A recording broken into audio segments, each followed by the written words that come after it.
दुष्यंत और शकुंतला की प्रेम कथा। राजा दुष्यंत और शकुंतला की इस प्रेम कथा का वर्णन रामायण के बालकांड और महाभारत के आदि पर्व में मिलता है। यह कथा एक पौराणिक प्रेम कथा है। राजा दुष्यंत को शकुंतला से प्रेम होता है, फिर शकुंतला को एक शाप लग जाता है और राजा दुष्यंत शकुंतला को भूल जाते हैं। लेकिन फिर वापस एक संयोग से राजा दुष्यंत को सब कुछ याद आ जाता है और फिर सब कुछ सामान्य हो जाता है। तो चलिए शुरू करते हैं इस पौराणिक प्रेम कथा को। अगर अच्छी लगे तो चैनल को सब्सक्राइब जरूर करें। महर्षि विश्वामित्र जन्म से एक ब्राह्मण नहीं थे, लेकिन उन्होंने अपने तप और उग्र तपस्या के बल लगभग 1000 वर्षों की तपस्या के पश्चात ऋषि होने का वरदान प्राप्त कर लिया। लेकिन विश्वामित्र ब्रह्मा ऋषि बनना चाहते थे, इसलिए पुष्कर के तट पर जाकर पुनः तपस्या शुरू कर दी। ऋषि विश्वामित्र की इस कठोर तपस्या से राजा इंद्र विचार में पड़ गए। इंद्रदेव को डर था कि कहीं विश्वामित्र इंद्रासन नहीं मांग ले। यह विचार कर तपस्या भंग करने के लिए अपनी अप्सरा मेनका को एक कन्या के रूप में धरती पर भेजा। नित्य की भांति ऋषि विश्वामित्र अपने दैनिक कार्यों में लगे हुए थे, तभी पुष्कर सर के तट पर मेनका नहा रही थी। मेनका का बदन देखकर विश्वामित्र को काम का मोह हो गया और मेनका से परिचय किया। विश्वामित्र ने मेनका को अपने साथ कुटिया में रहने का निमंत्रण दिया। अप्सरा मेनका ने ऋषि विश्वामित्र को काम पाश में बांध लिया और उनके साथ कुटिया में रहने लगे। विश्वामित्र और मेनका 10 वर्षों तक साथ रहे। इसके दौरान दोनों के संयोग से एक पुत्री हुई। विश्वामित्र को महसूस हुआ कि उनकी तपस्या तो भंग हो गई। उन्होंने अपनी दिव्य शक्तियों से पता लगाया कि ये सब देवताओं का किया कराया है। ऋषि विश्वामित्र के गुस्से से मेनका कांपने लगी, लेकिन विश्वामित्र ने मेनका पर कोई क्रोध नहीं किया और उसको वहां से जाने को कह दिया। महर्षि विश्वामित्र ने काम पर विजय प्राप्त करने के लिए कामदेव की तपस्या करने का निश्चय किया। इसके लिए विश्वामित्र ने अपनी पुत्री को ऋषि कर्णव के आश्रम पर छोड़ दिया और स्वयं उत्तर में कोसी नदी के किनारे जाकर तपस्या करने लगे। अगले दिन जब ऋषि कर्णव ने एक कन्या को शकुओं से रक्षा करते हुए देखा, तो उन्होंने उस कन्या को उठा लिया और उसका पालन पोषण करने का निश्चय किया। शकुओं के पास मिलने के कारण उसका नाम शकुंतला रख दिया। समय रहते शकुंतला युवती हो गई और एक दिन सखियों के साथ पुष्प बीनने के लिए गई हुई थी।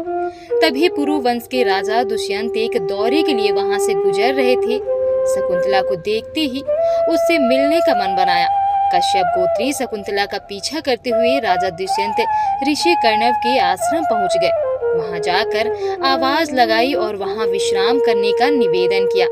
जब राजा दुष्यंत ने पुनः शकुंतला को देखा तो कहा, हे कुमारी, तुम्हारा रूप अनुपम है, मैं तुमसे विवाह करना चाहता हूँ। कुमारी शकुंतला ने कहा, मेरे पिता कर्णव अभी यहाँ नहीं है, जब वो आ जाएंगे तब उनकी अनुमति से आपसे विवाह कर सकती हूँ। शकुंतला ने एक शर्त रखी कि हमसे जो पुत्र होगा आप उसको सम्राट घोषित करेंगे। राजा दुष्यंत ने उनकी बात मान ली। राजा दुष्यंत ने कहा कि महर्षि कर्णव तो अखंड ब्रह्मचारी हैं, फिर वो तुम्हारे पिता कैसे हुए? शकुंतला ने बताया कि उनके पिता विश्वामित्र हैं जो तपस्या कर रहे हैं और मेरी माँ देवलोकी अप्सरा हैं। जन्म से ही ऋषि कर्णव ने ही मेरा पालन पोषण किया, अतः वो ही मेरे पिता हैं। राजा दुष्यंत ने शकुंतला को बताया कि तुम एक ब्राह्मण नहीं राजकन्या और हम गंधर्व विवाह कर सकते हैं, तुम अपने आप को मुझे दान कर दो। राजा दुष्यंत के निवेदन पर शकुंतला ने विवाह कर समागम कर लिया। कुछ समय पश्चात राजा दुष्यंत शकुंतला को दिलासा देते हुए कहा कि मैं शीघ्र तुमको यहाँ से लेकर जाऊंगा। शकुंतला को अपनी एक अंगूठी देकर वहाँ से चले गए। जब महर्षि कर्णव आश्रम आए तो शकुंतला अपने पिता को सब कुछ बताने से डर रही थी। ऋषि कर्णव ने अपने दिव्य दृष्टि से सब कुछ जान लिया और मुस्कुराते हुए कहा, बेटे, तुमने कोई गलत काम नहीं किया है। राजा दुष्यंत एक अत्यंत शक्तिशाली राजा हैं और तुम दोनों से जो पुत्र होगा वह बड़ा ही तेज और बलवान होगा। एक दिन महर्षि दुर्वासा अपने मित्र कर्णव से मिलने आए। उस वक्त कर्णव वहां मौजूद नहीं थे। आश्रम के द्वार पर शकुंतला राजा दुष्यंत के बारे में सोच रही थी। महर्षि दुर्वासा के कहने पर भी शकुंतला का ध्यान नहीं टूटा। तब महर्षि दुर्वासा ने दृष्ट तपसी कहकर अतिथि के अनादर करने के कारण शकुंतला को शाप दे दिया।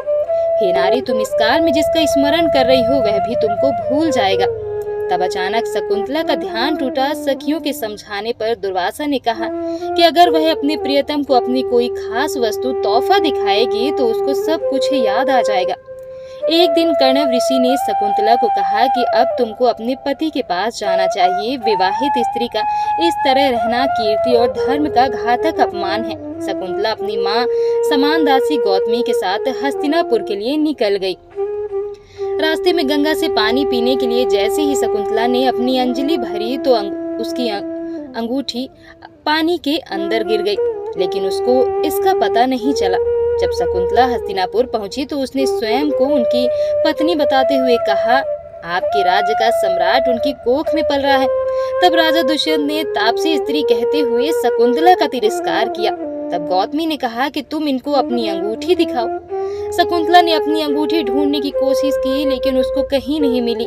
तब राजा दुष्यंत ने उसको वहां से जाने को कहा। गौतमी ने कहा कि हम वापस ऋषि कर्णव के आश्रम लौट चलते हैं, लेकिन एक दास ने कहा कि हम शकुंतला को यहीं पर छोड़कर चलेंगे। इतना कहकर दासी लोग वहां से निकल गए। राजा दुष्यंत का महामंत्री ने शकुंतला के प्रसव तक उसको अपने आश्रम पर ठहरने का निवेदन किया। शकुंतला की अनुमति के साथ दोनों आश्रम की तरफ निकल पड़े। रास्ते में शकुंतला की माता मेनका प्रकट हुई और शकुंतला को अपने साथ लेकर अदृश्य हो गई। मेनका शकुंतला को लेकर ऋषि मारीच के आश्रम गई और उसको वहां छोड़कर वापस स्वर्ग लोक चली गई।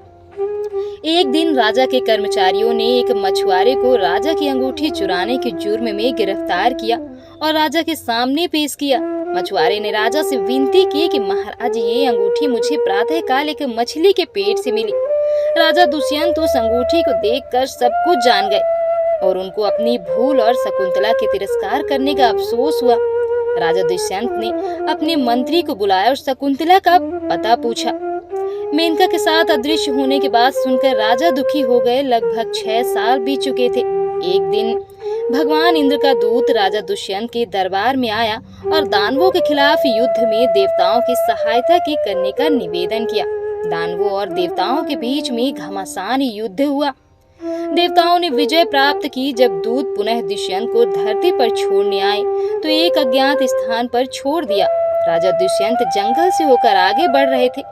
राजा दुष्यंत ने सुना कि कोई बच्चा खेल रहा है। ढूंढते ढूंढते दुष्यंत उस बच्चे के पास पहुंच गए। एक बच्चा सर्वदमन शेर के साथ खेल रहा था और उसका मुंह खोलकर उसके दांत की गिनती कर रहा था। तब 2 दासियां उस बच्चे के आश्रम ले जाने के लिए आईं। दासियों के आग्रह पर भी वह बच्चा वहां से चलने को तैयार नहीं था। तब सर्वदमन के हाथ से जंतर गिर गया। राजा दुष्यंत ने उस जंतर को उठा लिया और अपने साथ खेलने को आग्रह किया। दासियों ने कहा कि आपको उस जंतर को नहीं छूना चाहिए, उसको छूने का अधिकार केवल इनके माता पिता को है। तब राजा दुष्यंत दासियों से सर्वदमन की मां से मिलने का निवेदन किया। दासियां राजा दुष्यंत को शकुंतला के पास लेकर गईं। दोनों ने एक दूसरे को पहचान लिया और एक दूसरे से क्षमा मांगने लगे। तब शकुंतला ने सर्वदमन को अपने पिता से परिचय करवाया। राजा दुष्यंत ने शकुंतला को महल चलने का प्रस्ताव रखा। शकुंतला ने महर्षि मारीच की अनुमति लेने को कहा। महर्षि मारीच की अनुमति और आशीर्वाद सहित तीनों हस्तिनापुर लौट जाते हैं। सर्वदमन जो कि आगे चलकर राजा भरत के नाम से प्रसिद्ध हुआ, तो यह थी राजा दुष्यंत और शकुंतला की पौराणिक प्रेम कथा। इस पौराणिक कथा के बारे में आपके क्या विचार हैं, नीचे कमेंट बॉक्स में जरूर लिखें।